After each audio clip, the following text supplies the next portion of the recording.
Learning with Missy. Easy as 1, 2, 3. I love you. Choice D. Next, we have a table. It says the distance required to stop a car when it is traveling a certain speed. The following table shows this relationship. Okay. If something is traveling 540 miles per hour, how many feet will it need to completely halt? So since we're talking about distance required at traveling at a certain speed and the relationship, we're going to assume this is a direct variation. The way we can check that is by doing y over x.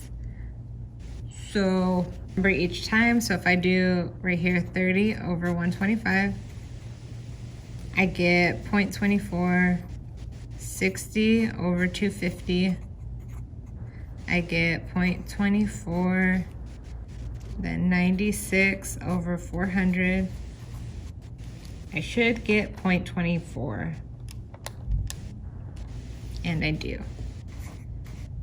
So now I'm looking for 540, and we can take any one of these points.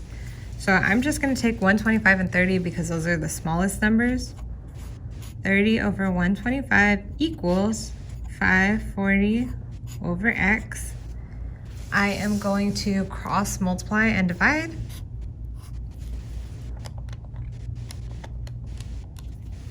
$125 times 540 is 67500 equals 30x. We are going to divide by 30 on both sides.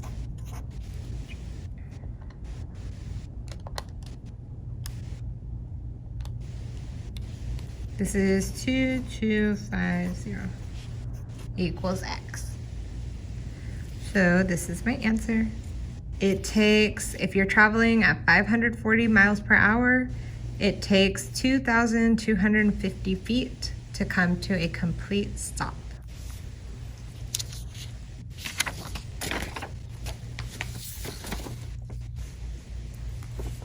So a student scored an 85 after studying for 5 hours, and another student scored a 75 after 3 hours of studying. Which calculation could be used to determine the average rate of change between these two temperatures? This should say scores. Okay, between these two scores. So my points, I've got to take my points first. That would be 5 and 85. And then 3 and 75. Okay, because this 5 and this 3 are independent. I could study for 7 hours, 8 hours, 9 hours, but this grade is dependent on how long I studied. So then rate of change, we're going to do x1, y1, x2, y2. So 75 minus 85 over 3 minus 5. 75 minus 85 is negative 10. 3 minus 5 is 2. Negative 10 divided by 2 is negative 5. But if we look, we're looking at which calculation could be used. So subtract 85 from 75. We did that. Find the slope between 585 and 375. Yes. Subtract 5 from 3. Yes. Find the slope between 85.5 and 75.3. So technically this is not true. I wasn't just asking for a step, which would have been this one or this one, A or C. I wanted to know how to calculate, which would be finding the slope between the 2 points.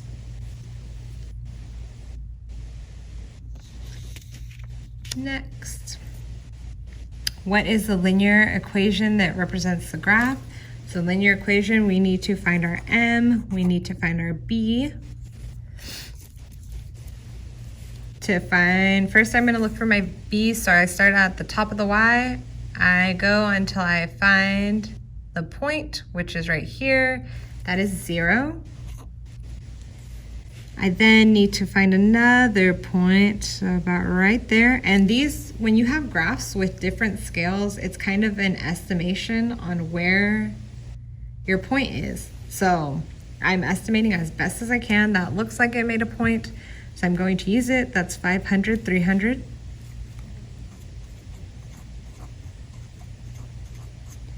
And 0, 0.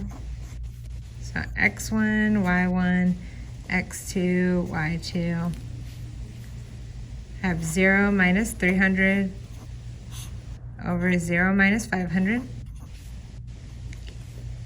This equals negative 300 over negative 500. Dangling zeros you can cross out, so this would be negative 3 over negative 5, which is positive 3/5. So this is my m. So plug in what we know. I know y equals mx plus b, so y equals mx plus b. My m is 3/5, my b is 0, so y equals 3/5 x plus 0. However, if I look at my answer choices, I don't see a plus 0, which is okay. I do see 3/5 x, so this would be my answer. It wouldn't be this one because my y-intercept is not plus 1. It's 0. And that's it. A bakery is selling cupcakes. After spending money for ingredients, the cupcakes will be sold for the day. Which equation, so one cupcake sold is negative 350.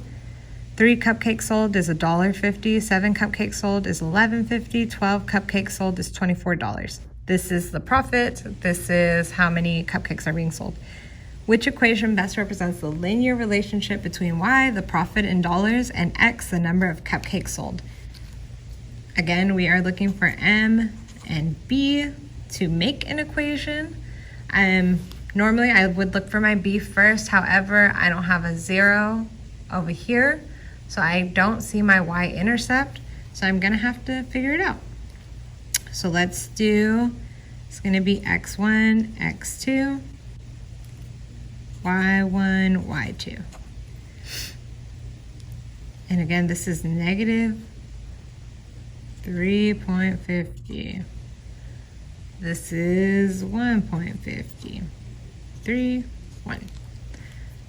So 1.50 minus negative 3.50 over 3 minus 1.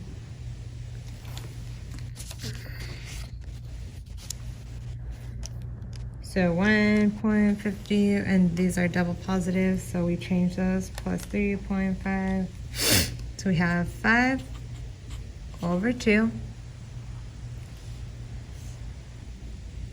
So I've got my m. I've got x1 and y1, even though I kind of want to use x2 and y2, but I'll use x1 and y1 anyways. So we're going to use this point, and we are going to plug in to y equals mx plus b to solve for b. So y is negative 350, negative 3.5. M is 5 over 2. Since that x is right next to m, I need to put some parentheses so that I don't get them mixed up. And my x is 1. And then plus b. So 5 halves times 1 is just 5 halves.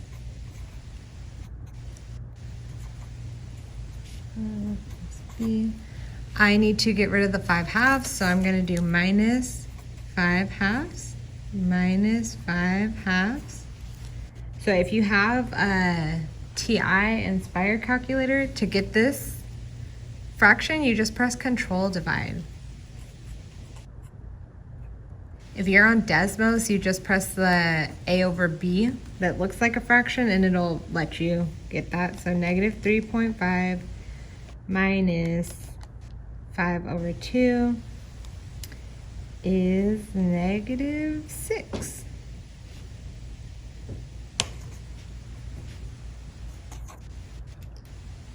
And that would equal b.